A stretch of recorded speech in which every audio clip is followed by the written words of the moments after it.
तो स्टूडेंट्स, हमने पिछले वीडियो में रैदास के पहले पद के बारे में पढ़ा था। अब आगे हम आज लेकर आए हैं रैदास का दूसरा पद। और पहला पद जिन लोगों ने नहीं पढ़ा है, कृपया उन लोगों से अनुरोध है कि वीडियो के डिस्क्रिप्शन में जो लिंक दिया हुआ है वहां से पहला पद जाकर देख लें। तो आगे हम चलते हैं रैदास का दूसरा पद। इस पद में कवि ने ईश्वर को गरीबों का मसीहा बताया है। कवि ने बताया है कि भगवान दीन दुखियों, गरीबों, मजबूरों, लाचारों के दुखों का निवारण करने वाले हैं।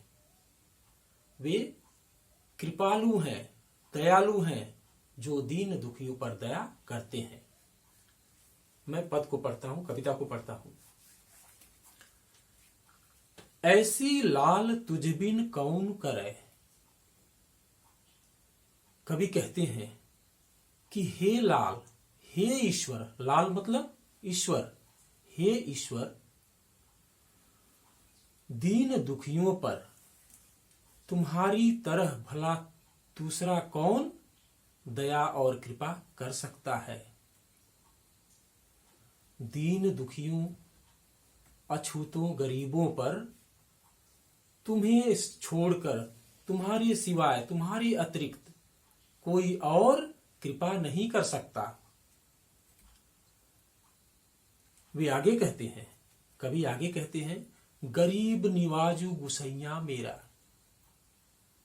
गरीब निवाजू, गरीब निवाजू का मतलब हो गया गरीबों पर दया करने वाला, गरीबों पर कृपा करने वाला। गरीब निवाजू गुसैया मेरा, गुसैया मतलब ईश्वर। कवि कहते हैं कि मेरा ईश्वर, मेरे भगवान, मेरे आराध्य गरीबों पर कृपा करते हैं, गरीबों पर दया करते हैं, कृपा की बारिश करते हैं। गरीब निवाजू गुसैया मेरा, माथे छत्र धरे, और मुझ जैसे नीच के माथे पर सम्मान का छत्र उन्होंने स्थापित कर दिया। मुझ जैसे गरीब और अछूत व्यक्ति पर भी, जिसे संसार नीच समझता, ऐसे व्यक्ति पर ईश्वर ने छत्र धारण करवाया। कैसा छत्र धारण करवाया? सम्मान का छत्र धारण करवाया। मेरे माथे पर सम्मान का छत्र रख दिया, अर्थात मुझे सम्मान के लायक बना दिया। जाकी छोटी जगत कौ लागे, ता पर तू ही ढरे। कवि कहते हैं, हे प्रभु, जिसकी छूत, जिसको छूने से, जाकी छोटी, जाकी मतलब जिसकी, छोटी मतलब छूत, छूना, जिसको छूने से जगत कौ लागे, जगत मतलब संसार, जिसको छूने से संसार कौ लागे, अपने आप को अपवित्र समझने लगता है। जिसे छूने से संसार खुद को अपवित्र समझने लगता है, लोग स्वयं को अपवित्र मान बैठते हैं। ता पर तू ही ढरे, ऐसे अछूत व्यक्ति पर, ऐसे नीच व्यक्ति पर तू ही ढरे। ढरे मतलब द्रवित होता है।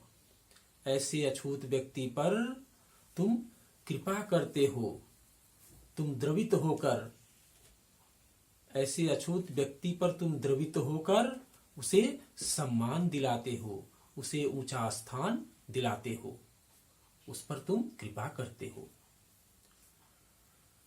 नीच ऊंच करे मेरा गोविंदु। कवि कहते हैं कि मेरा गोविंदु, गोविंदु मतलब गोविंद, गोविंद यानी कृष्ण भगवान, मेरे भगवान, मेरे आराध्य कृष्ण नीच ऊंच करे, नीचों को, निचली श्रेणी वाले लोगों को, नीच जाति के लोगों को ऊंचा कर देते हैं, उन्हें सम्मान के पद पर बिठाते हैं, समाज में सम्मान के लायक बनाते हैं।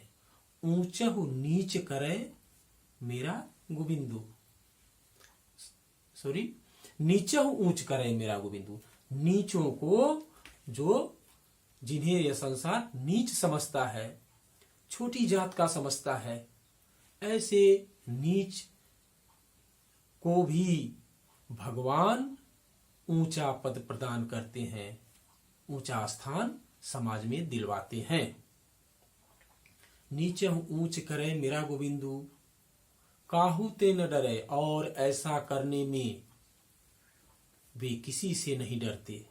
ईश्वर भला किससे डर सकते हैं। नामदेव कबीर त्रिलोचन सघना सैन तरय, ये सभी संत थे। नामदेव, कबीर, त्रिलोचन, सघना, सैन, ये सभी संत लोग थे। और भगवान की कृपा से, ईश्वर की कृपा से ये सभी संत इस संसार से तर गए। इन सभी संतों को इस संसार से मुक्ति मिल गई, इनके जीवन का उद्धार हो गया। कही रविदास सुनहु रे संत, हर जीवों ते सभय सरय। कही रविदास, रविदास यानी रैदास। रैदास कवि कहते हैं कि सुनहु रे संत, हे संतों सुनो, हर जीवों ते सभय सरय। हर जीव मतलब हरि जी से, भगवान जी से, ईश्वर से। सभय सरय, सभय मतलब सब कुछ, सरय मतलब संभव है। ईश्वर कुछ भी कर सकते हैं, उनसे हर चीज संभव है, सब कुछ संभव है। तो रैदास के पद का यही समापन होता है। आप लोग ठीक से पढ़ें, अच्छी तरह पढ़ें, और मेरे इस वीडियो को लाइक करें, शेयर करें और चैनल को सब्सक्राइब करें। धन्यवाद।